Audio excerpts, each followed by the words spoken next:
Hello guys, कैसे हैं आप? उम्मीद करते हैं कि आप सब खैरियत से होंगे, खुश होंगे। मेरा नाम है मोहम्मद सईद। मेरा नाम है रहमान अनवर। मेरा नाम है सलमान। और मेरा नाम है मोहम्मद सरवर। अरशद अली। अरशद अली। नाम नाम बता रहे थे क्योंकि कुछ भाई बोल रहे थे कि हमें नाम ही भूल गए सबके, इसलिए नाम से स्टार्ट किया। काफ़ी कमाल की वीडियो। अगर आपको वीडियो पसंद आए तो लाइक और सब्सक्राइब ज़रूर कर दीजिएगा। सृष्टि के आरंभिक काल में जब देव और दानव का भेद धीरे धीरे आकार ले रहा था, जब ना कोई नगर थे, ना कोई राजपाट, ना युद्ध हुआ करते थे, ना शांति का कोई मतलब होता था, जब पूरी सृष्टि एकदम नई नई थी और हर चीज बस आकार ले रही थी, उसी समय ब्रह्मा जी, जिन्होंने खुद इस ब्रह्मांड की रचना की, उनके मन से एक महान संत उत्पन्न हुए, कश्यप आशी। कश्यप कोई साधारण अरष्य नहीं थे। उनकी तपस्या, उनका ज्ञान और उनके भीतर की शक्ति इतनी अद्भुत थी कि देवता हो या दानव सब उन्हें मानते थे। ब्रह्मा जी ने उन्हें एक विशेष जिम्मेदारी दी थी, इस सृष्टि को संतुलन दो, जीवन फैलाओ। और फिर कश्यप ऋषि ने 13 पत्नियां स्वीकार की और उन्हीं के माध्यम से इस संसार में देव, दानव, गंधर्व, नाग, पशु पक्षी हर जाति फैली। लेकिन इन सब में से एक पत्नी थी, दिति। दिति से जन्मा ऐसा वंश जिसने आगे चलकर सृष्टि की दिशा ही बदल दी। यहीं से शुरू होती है धर्म और अधर्म के बीच छिड़ते युद्ध की, ईश्वर और अहंकार के टकराव की, और एक ऐसे बेटे की जिसने अपने ही पिता के सामने सत्य और भक्ति की मिसाल थामी। कश्यप और दिति के दो पुत्र हुए, हिरण्याक्ष और हिरण्यकश्यप। ये दोनों बचपन से ही अलग थे। जहाँ बाकी बालक खेलते, वहाँ ये ध्यान में बैठते। इनका मन बल, विद्या और तपस्या में लगता था, पर धीरे धीरे उनके मन में क्रोध, अहंकार और देवताओं के प्रति द्वेष पनपने लगा। हिरण्याक्ष, उसने तो पृथ्वी को ही पाताल में खींच लिया था, और तब भगवान विष्णु ने वराह अवतार लिया और पृथ्वी को बचाया। उस युद्ध में हिरण्याक्ष मारा गया और उसके भाई हिरण्यकश्यप ने देखा, मेरे भाई को मारने वाला कोई और नहीं, स्वयं विष्णु है। वहीं से शुरू हुआ हिरण्यकश्यप का प्रतिशोध। उसके भीतर कुछ टूट चुका था। अब वो सिर्फ राजा नहीं रह गया था, वो बन गया था एक ऐसा जीव जो विष्णु से अमृता के बल पर टकराना चाहता था। हिरण्यकश्यप सब कुछ छोड़कर वन चला गया। हजारों सालों तक उसने घोर तपस्या की। उसका शरीर अस्थियों का ढांचा बन गया। देवता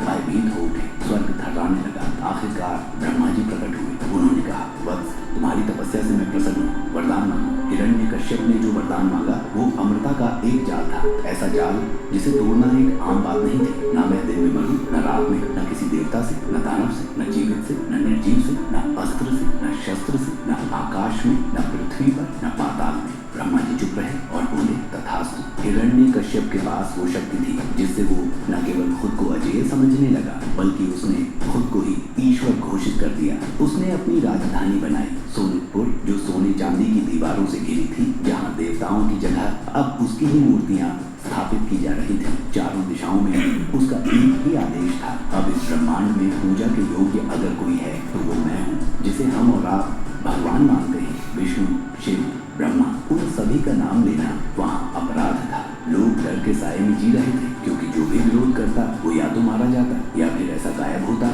जैसे कभी था ही नहीं। लेकिन हर अंधेरे में कहीं न कहीं एक दीपक जलता है, और हिरण्यकश्यप के ही घर में जन्मा वो दीपक प्रहलाद। हिरण्यकश्यप की रानी कयाधु जब गर्भवती थी तो नारद मुनि ने उन्हें आश्रय दिया था, और उन्हीं के सत्संग में प्रहलाद के कानों में भगवान विष्णु की कथाएं मंत्र और भक्ति के बीज पड़ चुके थे। इसलिए जैसे ही प्रहलाद ने होश संभाला, उनका मन खेलकूद, युद्ध या सत्ता में नहीं लगा। उनका हृदय तो बस विष्णु भक्ति में डूबा था। वो बोलते, भगवान एक ही हैं, श्री हरि विष्णु, उनकी शरण ही सच्चा सुख है। अब हिरण्यकश्यप के कानों तक ये बात पहुंची कि उसका अपना बेटा उसी विष्णु का नाम जप रहा है जिसने उसके भाई को मारा था। गुस्से से उसकी आंखें जलने लगी। मेरा बेटा मेरे दुश्मन की भक्ति करेगा? नहीं, ये तो मेरे सिंहासन का अपमान है। हिरण्यकश्यप ने आदेश दिया, इस बच्चे को समझाओ, डांटो, मारो, पर इसके भीतर से विष्णु का नाम मिटा दो। लेकिन क्या हुआ, जितना ज्यादा उनको रोका गया उतना ही वो और भी दृढ़ होते गए। वो दरबार में खड़ा होकर बोलते, पिताजी, आप मुझे कुछ भी कह सकते हैं, पर मैं सिर्फ नारायण को ही ईश्वर मानता हूँ। और यहीं से शुरू हुआ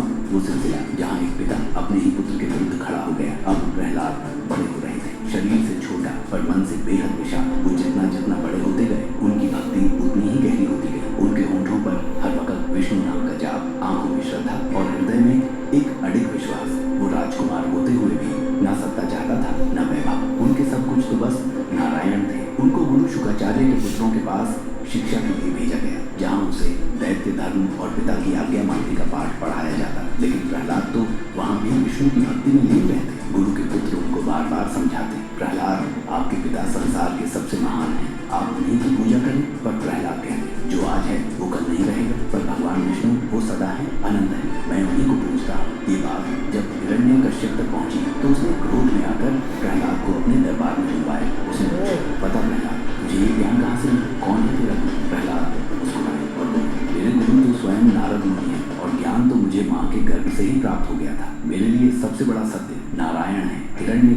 आग बबूला हो उठा। अपने पिता की बात नहीं मानी, मुझे छोड़ उस विष्णु की बात करेगा, तुझे मृत्यु का भय नहीं। और प्रहलाद ने जो जवाब दिया वो युगों तक अमर हो गया। मुझे मृत्यु का भय क्यों हो पिताजी? जो सच्चे धर्म पर चले और जिसने नारायण का नाम लिया हो उसे कौन मार सकता है? हिरण्यकश्यप ने जब देखा कि प्रहलाद को समझाया नहीं जा सकता तो उसने अब उसे मिटाने की ठान ली। उसने राजमहल के अस्तबल से सबसे विशाल, सबसे क्रोधित हाथियों को मंगवाया, जिनके पैरों के नीचे आकर बड़े बड़े पत्थर चूर चूर हो जाते थे। फरमान हुआ, इन्हें छोड़ा जाए इस विष्णु भक्त बालक के ऊपर। इसका अंत इसके हड्डियों के साथ हो जाना चाहिए। हाथियों की चिंगार से धरती कांप उठी। सैनिकों ने उन्हें उकसाया, क्रोध दिलाया और फिर उन्हें प्रहलाद की ओर धकेल दिया। पर जैसे ही वे विशालकाय हाथी उस शांत और प्रभु भक्त बालक के पास पहुंचे, कुछ अद्भुत हुआ। वे ठिठक गए। उनकी आंखों की क्रूरता ममता में बदल गई। वे धीरे धीरे आगे बढ़े और प्रहलाद के सामने पहुंचकर सिर झुका दिया। हाथी भी जान गए थे यह कोई साधारण बालक नहीं है, इनके भीतर स्वयं नारायण का तेज समाया है। हिरण्यकश्यप ने देखा तो उसकी आंखों में अविश्वास और क्रोध दोनों उमड़ पड़े। उसका अहंकार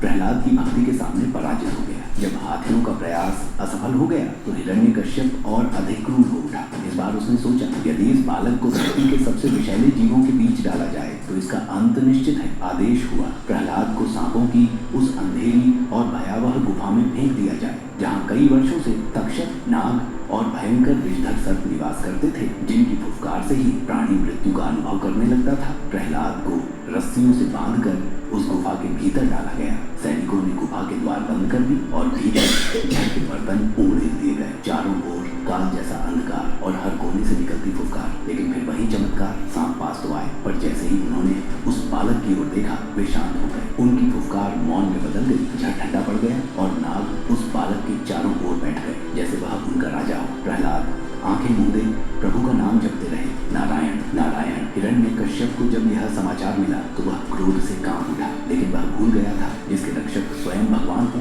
उसे संसार की कोई शक्ति छू तक नहीं सकती। अब हिरण्यकश्यप की क्रूरता अपने चरम पर पहुंच चुकी थी। वह हर बार की तरह इस बार भी चाहता था कि प्रहलाद का अंत ऐसा हो कि पूरी प्रजा कांप उठे और कोई दोबारा विष्णु का नाम लेने का साहस न कर सके। इस बार उसने विशाल प्रांगण में एक बड़ी लोहे की कड़ाही मंगवाई। उसमें घी और तेल डलवाया गया और नीचे अग्नि की लपटें भड़का दी गई। चारों ओर सैनिकों को तैनात किया गया और जनता को बुलवाया गया कि सब लोग देखें क्या होता है जब कोई राजा की आज्ञा को ठुकराता है। तेल उबलने लगा, बुलबुले उठने लगे, लपटें आकाश को चीरने लगी। फिर हिरण्यकश्यप ने आदेश दिया, इस बालक को इस खौलते हुए तेल में डाल दो। सैनिक प्रहलाद को पकड़कर कड़ाही की ओर ले चले, लेकिन प्रहलाद के चेहरे पर भय नहीं था। वह तो अब भी शांत था, नयन मूंदे, मुख पर विष्णु नाम की मधुर मुस्कान। जैसे ही उसे कड़ाही में डाला गया, सारे वातावरण में एक अद्भुत शांति फैल गई। तेल जो अब तक आग के साथ उबल रहा था, प्रहलाद को छूते ही शांत हो गया। तेल ठंडा हो गया और कड़ाही जल की तरह निर्मल। भीड़ अवाक रह गई, सैनिक पीछे हट गए। हिरण्यकश्यप की आंखों में अविश्वास उतर आया। वह समझ नहीं पा रहा था कि जिसे वह मिटाने चला है उसमें कोई अलौकिक शक्ति है या फिर स्वयं ईश्वर उसके साथ खड़े हैं। प्रहलाद वहीं अड़िग रहे, भक्तिभाव में भी जैसे कुछ हुआ ही न हो। और एक बार फिर धर्म की विजय अधर्म पर भारी पड़ गई। अब हिरण्यकश्यप की क्रूरता पागलपन बन चुकी थी। जब झट हाथी, नाग और खौलता तेल उस बालक का कुछ न बिगाड़ सके तो उसने एक और भयावह योजना बनाई। उसने आदेश दिया, इस विष्णु भक्त को इतना ऊपर ले जाओ कि जब वह गिरे तो उसकी हड्डियां चूर चूर हो जाएं और फिर इस संसार को उदाहरण मिले कि हिरण्यकश्यप की अवज्ञा करने वाले का क्या हश्र होता है। प्रहलाद को सैनिकों ने बांधा और ले गए एक ऊंचे पर्वत की चोटी पर। वहां से धरती बहुत नीचे थी, चारों ओर केवल पत्थर, चट्टानें और गहराई। चारों तरफ सन्नाटा था, सिर्फ हवा की साए साए सुनाई दे रही थी। फिर बिना देरी के उसे नीचे धकेल दिया गया। भीड़ नीचे खड़ी थी, उनकी सांसें थमी थी। सभी ने सोचा अब कुछ नहीं बचेगा, लेकिन तभी कुछ अद्भुत हुआ। जैसे ही प्रहलाद नीचे गिरने को हुए, हवा में कंपन हुआ और एक सौम्य झोंका उन्हें थामने चला आया। वो गिरे नहीं, वो तो जैसे हवा की गोद में उतर रहे थे और धरती पर कमल के फूल की तरह हल्के से उतरे, बिना किसी खरोंच के, बिना किसी भय के। वो खड़ा हुए और हाथ जोड़कर बोले, नारायण नारायण। हिरण्यकश्यप ने यह दृश्य देखा तो उसका मस्तिष्क भी कांप उठा। उसके सारे तर्क, सारे उपाय विफल हो चुके थे, क्योंकि जिस बालक की रक्षा स्वयं प्रकृति कर रही हो वहाँ क्रूरता का कोई स्थान नहीं। प्रहलाद फिर से अड़िग थे और अधर्म फिर एक बार पराजित। पूरा दरबार स्तब्ध था। ये कौन सी शक्ति है जो इसे बचा रही है? हिरण्यकश्यप के अंदर की आग अब ज्वाला बन चुकी थी। उसने कहा, अब मैं खुद इसे मारूंगा। और फिर उसे सामने खड़ा कर पूछा, बता प्रहलाद, तेरा विष्णु आखिर है कहाँ? प्रहलाद ने बड़ी सहजता से जवाब दिया, वो तो कण कण में है पिताजी, इस खंभे में भी और फिर हुआ वो दृश्य जिसे देखकर समय भी थम गया, जहाँ धर्म और अधर्म आमने सामने खड़े हैं और एक बालक की भक्ति के सामने पिता का अहंकार थरथरा रहा है। एक ऐसा दृश्य जो इतिहास नहीं उदाहरण बन गया। अब असुर राज हिरण्यकश्यप की सहन शक्ति टूट चुकी थी। उसका अहंकार फुफकार रहा था, हर उपाय विफल, हर प्रयास व्यर्थ। वो बेकाबू होकर गरजने लगा, बोल प्रहलाद, कहाँ है तेरा विष्णु? हर बार कहता है वो है, क्या वो अभी आएंगे? क्या वो तुझे बचाएंगे मेरे हाथों से? लेकिन उस भयावह गर्जना के सामने प्रहलाद शांत खड़े थे। न उसकी आंखों में डर था, न उसके स्वर में कंपन। वो धीमे किंतु अड़िग शब्दों में बोले, वो तो कण कण में है पिताजी, इस आकाश में, इस धरती में, इस खंभे में भी, हर अणु में विष्णु का वास है। ये सुनते ही हिरण्यकश्यप का क्रोध और भड़क उठा। उसने गुस्से में अपनी गदा उठाई और दरबार के मध्य खड़े भव्य खंभे पर पूरी शक्ति से प्रहार कर दिया। लेकिन खंभा टूटा नहीं, बल्कि उससे निकलने लगी एक अद्भुत और विकराल गरज, जैसे ब्रह्मांड की रचना फिर से हो रही, जैसे आकाश फट पड़ा, पूरा महल हिलने लगा, सैनिक कांपने लगे, दरबारियों की आंखों में भय तैर गया। और फिर उस खंभे से निकली एक भयंकर बिजली और एक ऐसी दिव्य आकृति प्रकट हुई जिसे देखकर खुद मृत्यु भी थर्रा गया। नरसिंह अवतार, भगवान विष्णु का अद्वितीय, न आधे मनुष्य न पूरा पशु, मुख से शरीर मानव का, आंखों में जलती अग्नि, नाक से निकलती गरज, नाखून वज्र जैसी तीख और शरीर से निकलती ऐसी ज्योति जिसे देखकर अंधकार भी भाग खड़ा हो। हिरण्यकश्यप एक क्षण को पीछे हटा। उसका घमंड अब भय में बदलने लगा था, लेकिन फिर भी वह बोला, तू कौन है? देवता या दानव? किसने तुझे बुलाया? नरसिंह गरज गए, मैं दानव, मैं धर्म की रक्षा का वचन हूँ जो अधर्म का अंत करने के लिए प्रकट हुआ है। और फिर आरंभ हुआ वह महासंग्राम जिसका वर्णन स्वयं काल भी कांपते हुए करता है। हिरण्यकश्यप ने गदा चलाई, तलवारें भांजी, शक्ति फेंकी, लेकिन नरसिंह पर कुछ भी असर नहीं हुआ। वो अड़ी खड़े रहे, जैसे उन्हें रोकना असंभव हो। और फिर भगवान नरसिंह ने उसे पकड़ लिया। न दिन था, न रात, संध्या का समय था। न आकाश में उठाया, न धरती पर फेंका, उसे दरबार की दहलीज पर रखा। न किसी अस्त्र का उपयोग किया, न किसी शस्त्र का, बल्कि अपने तीखे नाखूनों से उसे फाड़ दिया। चारों ओर रक्त की धाराएं बह चली। अधर्म का अंत हो चुका था और साथ ही ब्रह्मा द्वारा दिए गए वरदान का उल्लंघन भी नहीं हुआ। प्रहलाद, नन्हा भक्त, अपने छोटे से शरीर से उठकर भगवान नरसिंह के चरणों में नतमस्तक हो गए। उनकी भक्ति ने वह कर दिखाया जो बड़े बड़े तपस्वी भी नहीं कर पाए थे। लेकिन भगवान नरसिंह अब भी शांत नहीं थे। उनका क्रोध अग्नि बन चुका था, सारी सृष्टि को भस्म कर देने को तत्पर। सारे देवता भयभीत हो गए, किसी की हिम्मत नहीं हुई उन्हें शांत करने की। तभी प्रहलाद ने हाथ जोड़कर कहा, प्रभु अब शांत हो जाइए, आप तो करुणा के सागर हैं, आपके लिए तो मैं कुछ नहीं, पर आपने मुझे अपना बना लिया। और वो शब्द सुनते ही नरसिंह का क्रोध शांत होने लगा, आंखों में करुणा उभर आई। उन्होंने प्रहलाद को गोद में उठाया, माथे पर हाथ फेरा और कहा, तुम मेरे सच्चे भक्त हो प्रहलाद, तुमने पूरे संसार को दिखा दिया कि सच्ची भक्ति के आगे कोई शक्ति नहीं टिकती और जो धर्म के लिए अड़िग रहता है उसके लिए स्वयं भगवान प्रकट हो जाते हैं। और इस प्रकार एक बालक की भक्ति ने संसार को नया संदेश दिया कि जब जब अधर्म बढ़ेगा, धर्म की रक्षा के लिए भगवान अवश्य अवतार लेंगे। लेकिन प्रहलाद ने कभी राजा की तरह नहीं,